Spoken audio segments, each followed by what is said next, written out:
Shine tech మీ ఇంటిని మరింత అందంగా మార్చాలనుకుంటున్నారా? స్పెషల్ అట్రాక్షన్ తో పాటు లివింగ్ కి perfect solution. UPVC windows and doors, Bontada group.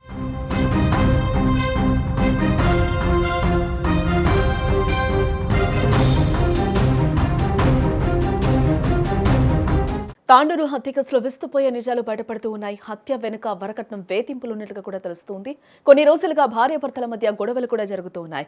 3 రోజుల క్రితమే అనూషను పరమేష్ కొట్టాడు. హాస్పిటల్ నుంచి వచ్చిన తర్వాత మళ్లీ గొడవలు మొదలయ్యాయి.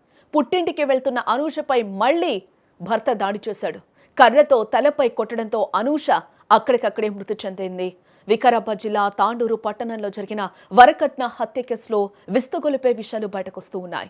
ఈ హత్యకు సంబంధించిన సీసీటీవీ వీడియో ఒకటి ప్రస్తుతం వైరల్ అవుతోంది. ఆ వీడియోలో భర్త పరమేష్ తను ప్రేమించి పెళ్లి చేసుకున్న భార్య అనూషని అత్యంత పాశవికంగా చేతులతో కాళ్లతో కొట్టడమే కాకుండా మందపాటి కర్రతో తలపై కొట్టి చంపేశాడు. నిజానికి వీరి వివాహం తర్వాత కొన్ని రోజులు బాగానే ఉన్నప్పటికీ కూడా ఆ తర్వాతే అనూషకు అత్తింటి వారి వేధింపులు మొదలయ్యాయి. వరకట్నం తీసుకురాలేదని తరచూ భర్త, అత్త, మామ వేధించారని కూడా తెలుస్తోంది. భర్త పరమేష్ సైతం అనూషను తీవ్రంగా కొట్టేవాడని అనూష బంధువులు కూడా చెప్తున్నారు. ఒకసారి మనం ఆ సీసీటీవీ విజువల్ కూడా చూడొచ్చు. స్టార్టింగ్ వాళ్ళిద్దరికీ కూడా ఒక చిన్నపాటి వాగ్వాదం జరిగినట్లు కూడా తెలుస్తోంది. అక్కడ ఆ అమ్మాయి కూడా అనూష కూర్చుండిపోయింది. వెనకాల నుంచి పరమేష్ ఒకసారి వచ్చి కూడా ఆమెతో డిస్కషన్ పెట్టినట్టుగా కూడా మనకు ఆ విజువల్ అయితే క్లియర్ గా కనిపిస్తుంది. ఈ విధంగానే వాళ్ళు 1-2 సార్లు మాట్లాడుకోవడం కూడా జరిగింది. ఒక్కొక్కసారి అక్కడ ఏం జరిగిందో కూడా మనకు అర్థం కాని సిచ్యువేషన్ కూడా నెలకొంటూ ఉంటుంది. ఒకసారి ముందుకెళ్తున్నాడు పరమేష్, తర్వాత తన దగ్గరికి మాట్లాడడానికి ప్రయత్నం చేస్తూ ఉన్నాడు. సడన్ గా వాళ్ళిద్దరు ఒకసారి కూర్చొని కూడా మాట్లాడుకున్నారు. ఇంతలో ఏమైందో తెలీదు. అక్కడ చిలికి గాలివానగా అక్కడ ఒక ప్రమాదమే వచ్చిందని కూడా చెప్పుకోవచ్చు. ఈ ప్రమాదంలో అనూష చనిపోతుంది అని కూడా అనూష కూడా అనుకోను నిండదేమో. ఒక్కసారిగా తన కోపంతో కూడా ఒక్కసారిగా తనని ఆ కోపోద్రిక్తుడైన పరమేష్ ఒక్కసారిగా తనని బాగా పక్కనున్న ఒక కర్రతో తీసుకొని కొట్టడం జరిగింది. ఆ విజువల్ మీకు చూపించలేం కాబట్టి ప్రస్తుతం ఆ విజువల్ మేము మీకు పూర్తిగా చూపించలేం. బట్ ఆ విజువల్ చూస్తే చాలా దారుణంగా ఉంది. అనూషను ఒక్కసారిగా కూడా 4 సార్లు ఆ దొడ్డు కర్రతో అయితే కొట్టిన వెంటనే కూడా 4వ దెబ్బకి తీవ్ర రక్తస్రావంతో ఉన్న స్పాట్లోనే ఎక్కడైతే కూర్చుందో అదే అరుగు మీద మనం విజువల్లో చూస్తున్నాం. ఆ అరుగు మీదే 4 దెబ్బలు కొట్టగా అక్కడికక్కడే చనిపోయింది. వెనకాల నుంచి ఒక 2 లేడీస్ వచ్చి లాగే ప్రయత్నం చేస్తున్నా కూడా అక్కడ ఆ పరమేష్ తనని వదలని సిచ్యువేషన్ అయితే మనకి కనిపించింది.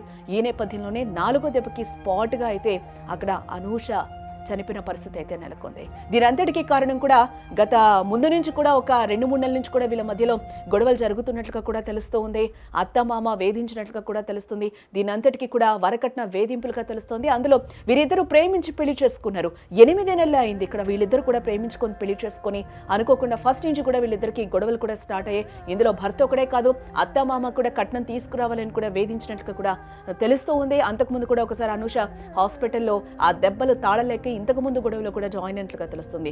మళ్ళీ వెంటనే ఆ అమ్మాయిని హాస్పిటల్ నుంచి ఇంటికి వచ్చిన తర్వాత కూడా సదా మామూలుగా మళ్ళీ రిపీటెడ్ గా ఇద్దరికి గొడవలు. అనుకోకుండా ఈ రోజు అనూష మృత్యువాత పడింది పరమేష్ చేతిలో.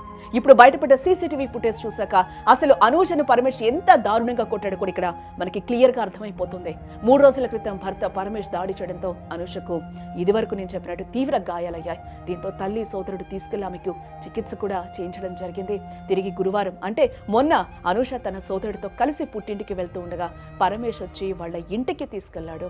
అనూషపై పరమేష్ మరోసారి ఇంటి ముందే కర్రతో దారుణంగా, ఎంత దారుణంగా అంటే ఏదో ఒక బొమ్మని ఇసిరి పడేసినట్టు లేకపోతే బొమ్మని కొట్టినట్టుగా కూడా ఎంత దారుణంగా కొట్టాడంటే ఇక్కడైతే ఆ విజువల్ మీకు క్లియర్ గా చూపించలేము. ఆ దెబ్బలు తాళలేక 4 దెబ్బలకి అనూష అక్కడికక్కడే పాపం కుప్పకూలిపోయిన పరిస్థితి కనిపిస్తూ ఉంది. దీంతో ఆమె అక్కడికక్కడే పడిపోయిన సిచ్యువేషన్. ఇంకా వెనుదిరిగి కూడా చూడని పరిస్థితి. ఆపు, నన్ను కొట్టకు అనే ఇది కూడా ఆ ఛాన్స్ కూడా అక్కడ పాప అనూషకి లేకుండా పోయింది. ఎమ్మటెమ్మటే ఒక 4 దెబ్బలు వేసే వరకు అనూష అక్కడికే కుప్పకూలిపోయి చచ్చిపోయిన పరిస్థితి కనిపిస్తుంది. అనంతరం ఆమెను స్థానికులు తాండూరు పట్టణంలోని ఒక ప్రైవేట్ ఆసుపత్రికి అయితే తీసుకెళ్లారు. అయితే అనూష మృతి చెందిందన్న వార్త విని పరమేష్ అక్కడి నుంచి పరారైనట్లుగా కూడా తెలుస్తోంది. దీంతో పోలీసులు కేసు నమోదు చేసుకుని కూడా దర్యాప్తు ప్రారంభించారు.